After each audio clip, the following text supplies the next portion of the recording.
อนาคตเตี้ยมามีแตงเยอะมากล่ะแตงเยอะมาก เตี้ยเยอะมาแตงเยอะมากขึ้นมันของขึ้นแต่มันขึ้นแล้วในทำสมโบมีค่ายเลยทำสม มีขายกระดาน แล้วก็โต๊ะคู่เนาะ ตัวครูจะตั้งคือว่ารวมอีกที่ทำอิฐแหละว่ามันเห็นหนึ่งอัน500,000เนาะแต่ว่าเพิ่นรู้ไทยดิที่ทำชมที่มีพาทานผสมมายามนะเด็กน้อยหวานบ้านกลางค่ำเนาะอีกที่เพิ่นว่าอยากเห็นเนาะแต่ว่าโต๊ะตั้งกระดานยังบ่ทันแล้วเทื่อเนาะว่ามันอยากเห็นนักเรียนก่อนที่ว่าสร้างไปแล้วนะโต๊ะตั้งกระดาน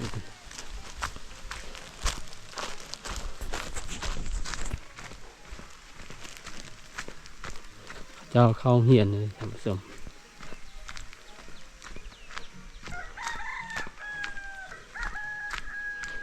14จะจัดวันเกิดให้นักเรียนนะในเดือนนี้แหละ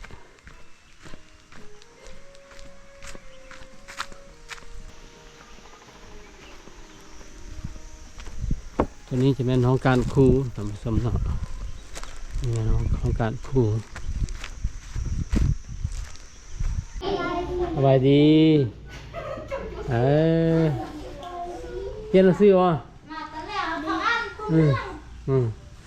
อ่านเรื่องเนาะ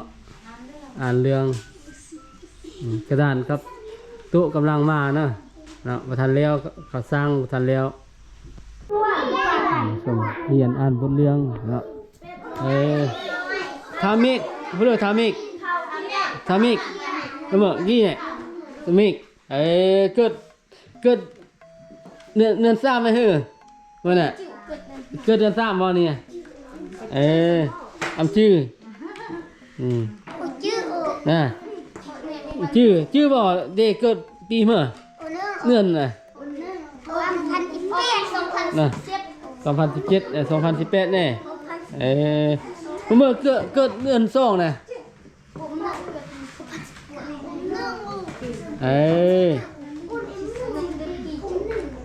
กี่จันเบิกขนมวันเกิดให้จัดตำลังเงินยี่แหละวันที่8วัน3ละทำส้มอันนี้มันรีบวันเลยสมุดวัดไทยได้แล้วอันนั้นเอฟซีมาให้มาย่ามเล็กน้อยทำผสมเนาะเพราะว่าสร้างโต๊ะตั้งกระดานมาแล้วเนาะแต่ว่าได้สร้างเฮ็ดมาทันแล้วเพื่อเอฟซีมันจะเห็นเล็กน้อยเนาะก็เลยว่าเอาอันนั้นอีกพื้นแล้วก็ขนมมาใช่เนาะว่ากำลังจะจัดวันเกิดเนาะที่เชื่อว่ามันมีวันเกิดนะที่เชื่อเนาะนี่เสื้อนี่ทาวินเพื่อทาบุญทาไปเงี้ยอันนี้คือเท้าเลยนี่ทาเมฆคนนี้เลยทาบิ๊กคนนี้เลยทาก๊อกคนนี้เลยทาบิ๊กคนนี้เลยทาแคทนั่นเลยทาเมฆคนนี้เลยทาบุญนี่เลยทาพันเอามือก่อน2 4 6 2 4 6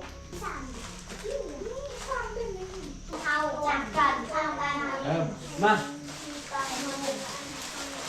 เอาดีก็ขนม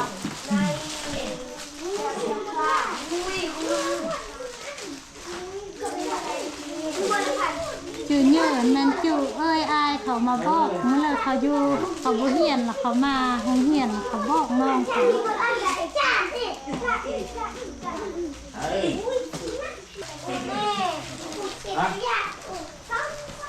เสียดเมื่อไหร่เมื่อวันอะไรเบื่อวิญญาณแรงพี่เบื่อโอเค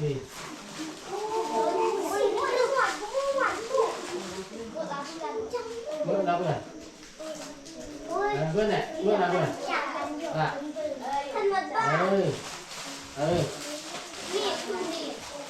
เบื่อครบป่ะนี่คือ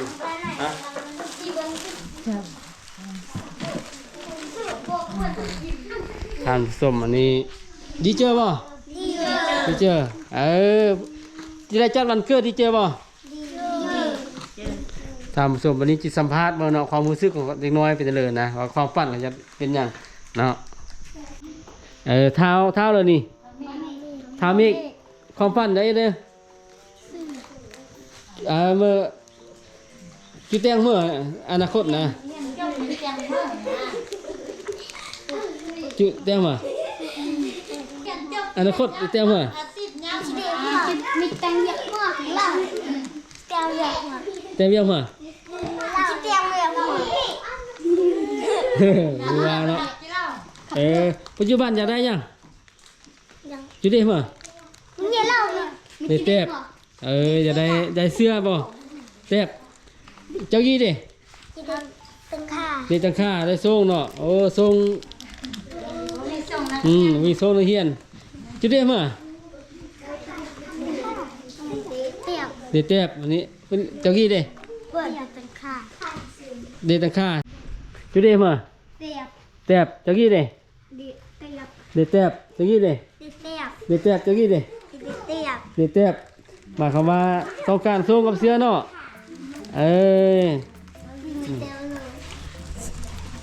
แล้วเจ้ากี้ดิจุดเดียวมาได้เตบเจ้ากี้ดิจะแย่ดิเต็มมาเต็มมาได้ขนมเจ้ากี้ดิได้ตังค่าเตบมันดิ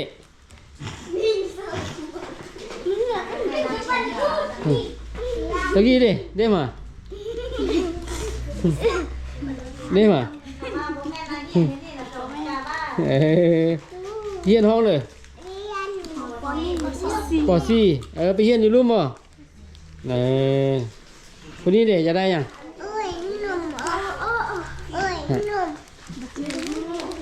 เด็กแทบทำสมมาคำว่านักเรียนจะได้ทรงเสื้อเนาะทรงเสื้อยังขาดทรงเสื้ออยู่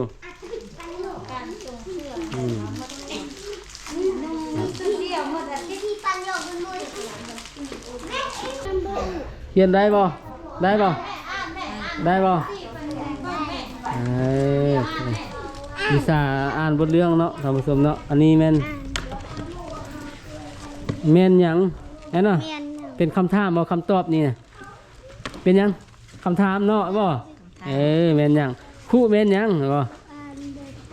สวัสดีนี่แม่นหยังนี่แม่นคู่เนี่ยนี่แม่นมีดนี่แม่นคกนี่มันจะว่านั้นเนาะว่าเรื่องคำถามนะนะอันนี้นี่แม่นยังนี่แม่นเลยนี่แม่นคู่คู่เฮ็ดหยังคู่นี่ไว้ตั้งน้ำบ่ตักเข้าเนาะน้ำหยดคู่เปลี่ยนเอานั้นเด้อคู่กลับกันเด้อบ๊ายบาย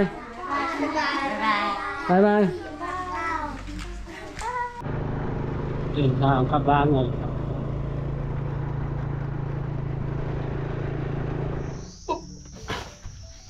ไปดีท่านผู้ชมคลิปนี้จะพาท่านผู้ชมไปโรงเรียนกลางค่ำว่าสร้างพระเอสกระดานกับโต๊ะครูเนาะแล้วก็จัดวันที่8 เดือน 3เนี่ยบุ้ยน้ำมันขาดน้ำมันไปซื้อน้ำมันมาเนาะนี่ตุกละล้านเลยนี่2 ล้านนี่ได้ซ้ำนี้ล้านหนึ่งเต็มตุกนี่อันนี้น้ำมันขึ้นน้ำมันหอมขึ้นน้ำมันขึ้นแล้วแม่ทำสมโบ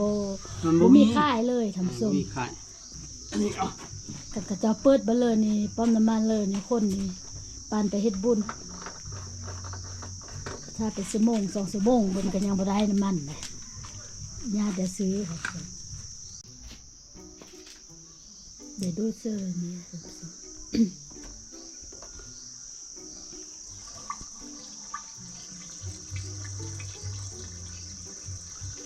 ได้แต่2 ตุกนึงได้งานก็มีค่ายแล้วแต่ก่อนแล้วแม่ตุกนึง4 แสนแต่ก่อนทำส้มตุกละล้านก็มีเพื่อค่ายบ่มีน้ำมัน แต่ว่าเขาเจ้าซื้อไว้ไปค่ายมันผมแพงสุดเนาะน้ำมันไอ้สร้างนี่ลิตร 1 เท่าไหร่ลิตร 1 เซน ลิตรเซนห้าก็ได้ซื้อเนาะเพราะว่าบ่มีน้ำมันลดได้ครับสมคิดนักเนาะเจนลาก็เรื่องน้ำมันบ่มีน้ำมันไปซื้อละทำสมเอ้ยปอมเอามาบะเลยมันญาติเดียวแหละจะตุกที่สอง อันนี้ฝากก็มาเฮ้อเลยนี่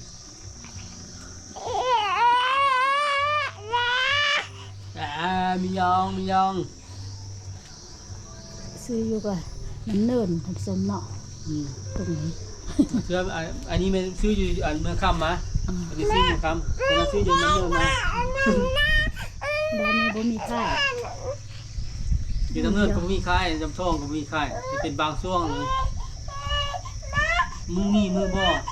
อาทิตย์นึงมีจำเชื่อนี่เดือนนี้มีแต่2 เชื่อ คนบ้านเป็นโค้งแล้วทำสมเนาะเดินทางมาก็ได้30 ไปลัก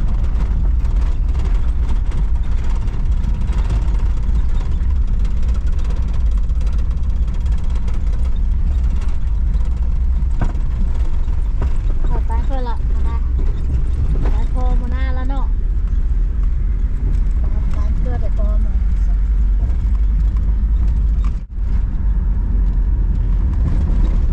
ไปกลางค่ำนึงก่อน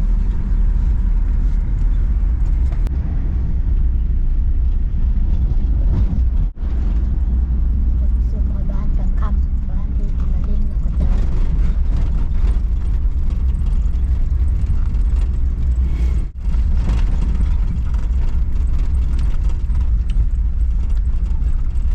ไปมัน สมฮอดเพลงดังแล้วเนาะว่าจะมาซื้อโต๊ะซื้อตั้งนำข้าเจ้านี่สร้างข้าเจ้าเอ็ดแล้วเนาะตั้งคูกับกระดานหนักเงี้ยเนาะ เกี่ยมไป